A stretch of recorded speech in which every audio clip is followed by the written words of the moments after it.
So hello guys, welcome back to this advanced series. So we're going to talk about before you proceed to this video, make sure you watch the basic series.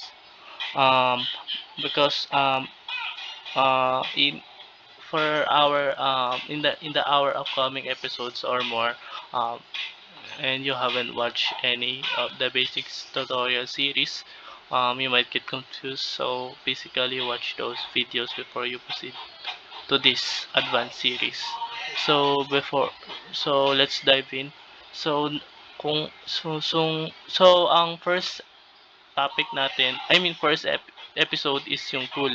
So ano yung tool? Tool is basically an object.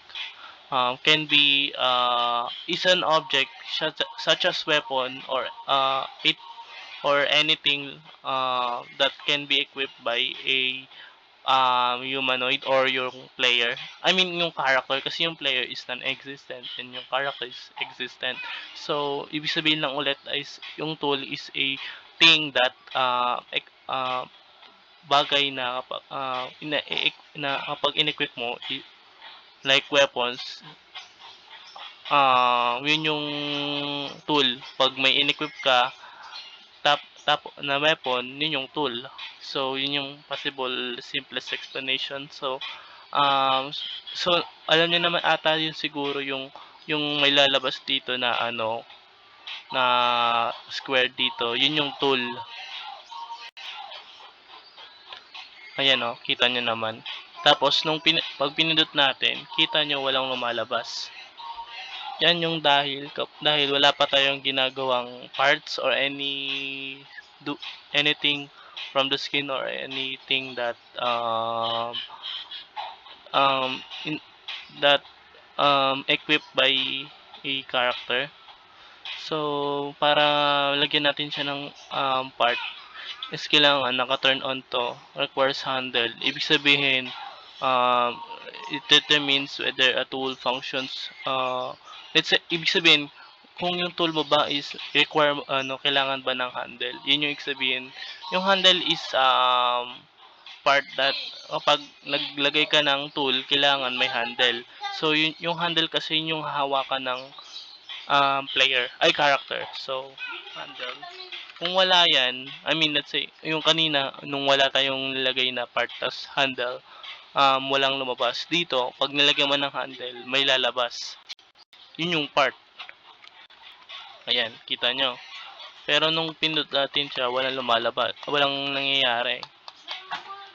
Yan dahil hindi pa natin na-script siya. So, let's dive into the scripting. So, kung gusto nyo ilagay dito sa direct sa tool, pwede naman para mas papadali. Kung gusto nyo, pero kung gusto nyo ng hard way, pwede rin naman dito. Pero iti-take natin yung easy way dito muna sa tool.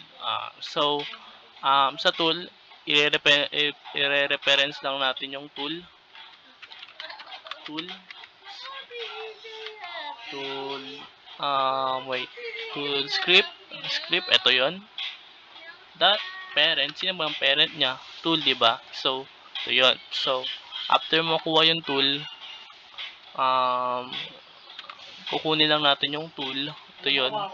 Tapos, that, may siya, event na activated, equipped, or unequipped, yun yung siguro. Sa activated, ibig sabihin, it fires when you click a tool. So, let's say, click mo yung tool, tapos pinindot mo yung screen, may lalabas, may mangyayari. Yun yung ibig sabihin na activated. So, may isa pang event dito na that equipped. Ibig sabihin, pag magpa-fire siya kapag um, na-equip mo yung tool and kapag nag-unequip ka, meron din doon magpa-fire siya kung yung tool mo is unequip.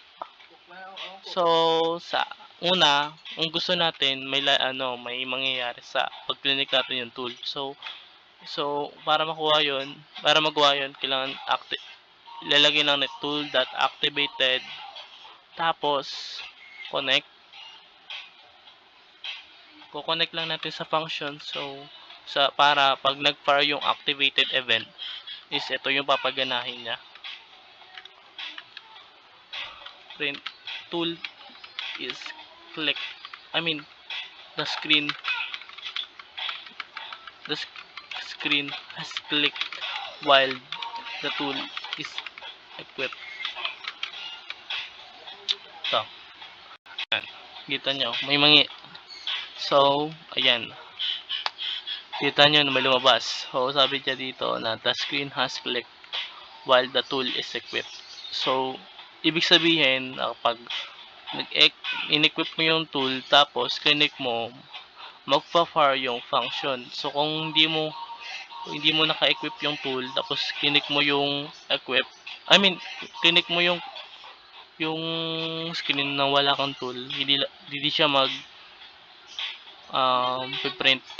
Kita nyo, basta kailangan pag nag-tool ka tapos nag-click ka, basically papaganahin niya na to event. Nagsasabi na clinic mo yung screen while yung tool is naka-equip. So yun. So yung dalawang event naman, yung tool at equip, pwede rin natin yun gawin. So equip, so ayan, ganun rin.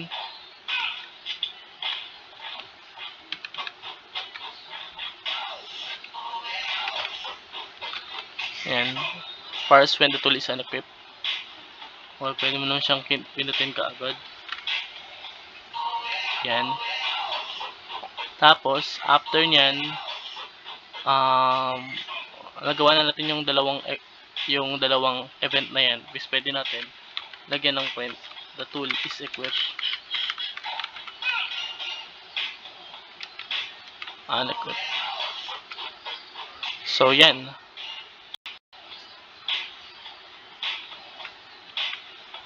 kita nyo lumabas na the tool is equipped. Dahil yan, kapag clinic natin yung tool, may papaganahin nyo yung function. Ganun ulit, pag nung unequip mo yung tool, papaganahin niya lang tong print function na the tool is unequipped. So yun yung ibig sabihin. Tapos pag clinic natin yun, habang yung tool is naka-equip, gana to, yung activated. Ayan. So alam nyo na yung basic ng tool. So gusto natin yung hinahawakan natin na handle is magbago, pwede rin gamitin lang natin yung tool part, which is yung handle tool, o pwede rin tool dot handle.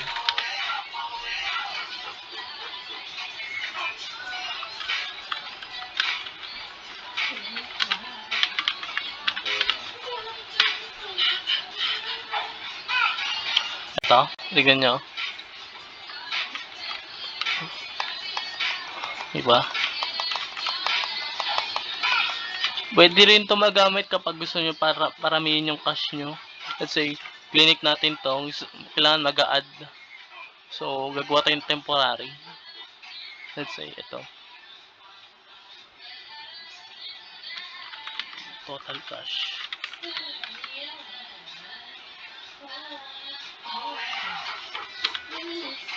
Gagamit tayo ng compound. 5. Tapos, i-print lang natin siya.